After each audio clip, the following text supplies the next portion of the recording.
ಎಲ್ಲರಿಗೂ ನಮಸ್ಕಾರ. ಎಲ್ಲರೂ ಹೇಗಿದ್ದೀರಾ? ಚೆನ್ನಾಗಿದ್ದೀರಾ ಅಂತ ಭಾವಿಸ್ತಾ ಇವತ್ತಿನ ಬ್ಲಾಗಲ್ಲಿ ನಾವು ಔಟ್ಸೈಡ್ ಹೋಗಿದ್ವಿ. ಸುಮ್ಮನೆ ಒಂದು ಟೈಮ್ ಪಾಸ್ ಇರಲಿ ಅಂತ ಇದ್ರ ಬಗ್ಗೆ ಒಂದು ಮಾಹಿತಿ ತಿಳಿಸ್ತೀನಿ ಬನ್ನಿ. ಒಂದು ಮರ ಇದೆ, ಅದು ಯಾವ ಮರ ಅಂತ ಗೊತ್ತಲ್ವಾ ನಿಮಗೆ? ಇದೇ ಹೊಂಗೆ ಮರದ ಬೀಜಗಳು ನೋಡಿ. ಇಲ್ಲಿ ಸಣ್ಣ ಸಣ್ಣ ಬೀಜ, ಒಂದು ಎಲೆನಲ್ಲಿ ಎಷ್ಟು ಬೀಜ ಬಿಟ್ಟಿದೆ ನೋಡಿ. ಒಂದು ಇದರಲ್ಲಿ ಚಿಕ್ಕ ಮರ ಆದ್ರೂ ತುಂಬ ತುಂಬ ಸೀಡ್ಸ್ ಬಿಟ್ಟಿದೆ ನೋಡಿ. ಎಷ್ಟೊಂದು ಬಿಟ್ಟಿದೆ. ಹೊಂಗೆ ಮರದಿಂದ, ಹೊಂಗೆಕಾಯಿಂದ ಎಣ್ಣೆ ತಯಾರಿಸ್ತಾರೆ. ಅದು ಚೆನ್ನಾಗಿ ಒಣಗಿಸಿ ಎಣ್ಣೆ ತಯಾರಿಸ್ತಾರೆ. ಇದನ್ನು ದೀಪಕ್ಕೆ ಯೂಸ್ ಮಾಡ್ತಾರೆ. ಹಾಗೇನೆ ಹೊಂಗೆಕಾಯಲ್ಲಿ ಅಂದರೆ ಭಾಳ ಅಂತ ಔಷಧಿ ಗುಣಗಳು ಇದರಲ್ಲಿದೆ ಅಂತ ಹೇಳ್ಬೋದು. ನೆಕ್ಸ್ಟು ನಾವು ನೋಡ್ತಿರೋದು ಇಲ್ಲೊಂದು ಹೊಲ ಇದೆ, ಅದ್ರ ಬಗ್ಗೆ ತೋರಿಸ್ತಾ ಇದ್ದಾರೆ.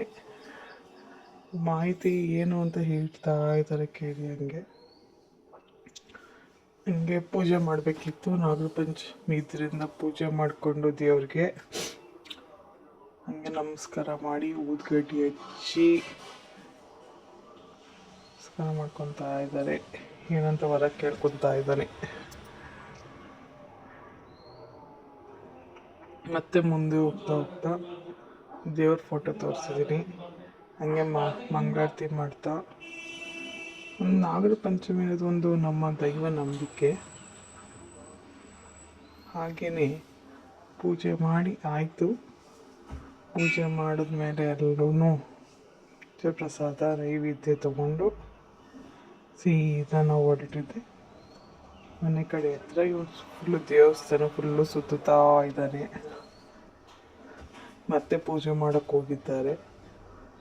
ಮತ್ತೆ ಹೋಗಿ ದೇವ್ರ ಹತ್ರ ಕೇಳ್ಕೊತಾ ಇದ್ದಾನೆ. ಅದೇನು ಕೇಳ್ಕೊತಾ ಇದ್ದಾನೆ ಅಂತ ನಂಗೆ ಗೊತ್ತಿಲ್ಲ. ಮತ್ತೆ ಪೂಜೆ ಮಾಡ್ದ. ಮತ್ತೆ ದೇವ್ರ ಹತ್ರ ಹೋಗ್ತಾ ಇದ್ದಾರೆ, ನೋಡ್ತಾ ಇದ್ದಾನೆ. ಮತ್ತೆ ಎಲ್ಲ ಮರಗಳಿಗೂ ಒಂದು ಕಡೆಯಿಂದ ಪೂಜೆ ಮಾಡ್ಕೊಂಬಂದ. ದಾರಿಲಿ ಹೋಗ್ತಾ ಹೋಗ್ತಾ ಹೋಗ್ತಾ ಮುಟ್ಟಿದ್ರೆ ಮನಿ, ಅದು ಆರೋಗ್ಯಕ್ಕೆ ಒಳ್ಳೆಯದು. ಅದನ್ನು ಮುಟ್ತಾ ಇದ್ದಾನೆ. ಕ್ಲೋಸ್ ಆಯಿತು. ಮುಟ್ಟಿದ್ರೆ ಮುನಿ ಗಿಡ. ಹೌದು, ಇದು ಮುಟ್ಟಿದ್ರೆ ಮುನಿ ಗಿಡ. ಅದೆಲ್ಲಿ ಕಂಡು ಬಿಡಲ್ಲ. ಸುಮ್ಮನೆ ಹಿಂಗೆ ಟ್ರೈ ಮಾಡೋದು, ಜಸ್ಟ್ ಟ್ರೈ ಮಾಡೋದು. ಅದೇನೋ ಖುಷಿ ಮಕ್ಳಿಗೆ ಅದರಲ್ಲಿ ಸುತ್ತೆ. ಹೌದು,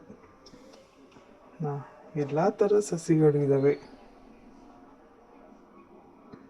ಮತ್ತು ಪೂಜೆ ಎಲ್ಲ ಮುಗೀತು. ಪೂಜೆ ಎಲ್ಲ ಆಯಿತು. ಗಣಪತಿ ಪೂಜೆ ಮಾಡ್ತಾ ಇದ್ದಾರೆ. ಒಂದು ಪೂಜೆ ಆದಮೇಲೆ ಕೊನೆಗೆ ಇಲ್ಲ ಬತ್ತ ಒಂದು ಡಾಗ್ ಸಿಗ್ತಾ, ಅದನ್ನ ಮಾತಾಡಿಸ್ತಾ ಇದ್ದಾನೆ. ಊಟಕ್ಕೆ ಎಲ್ಲರೂ ಕುಂತಾ ಇದ್ದಾರೆ. ಆದ್ರೂ ನೋಡೋಣ ಅಂದ್ಬಿಟ್ಟು ಮುಟ್ತಾ ಇದ್ದಾರೆ. ನಾಯಿಗೆ ನಿಯತ್ ಜಾಸ್ತಿ ಅಂತಾರೆ, ಹೌದಲ್ವಾ? ಹಾಗೇನೆ ನಾಯಿ ಜೊತೆಗೆ ಆಟ ಆಡ್ತಾ ಇದ್ದಾನೆ. ಆಟ ಆಡ್ತಾ ಇವತ್ತಿನ ದಿನ ಕಳೆದಿದ್ದೆ ಗೊತ್ತಾಗಿಲ್ಲ.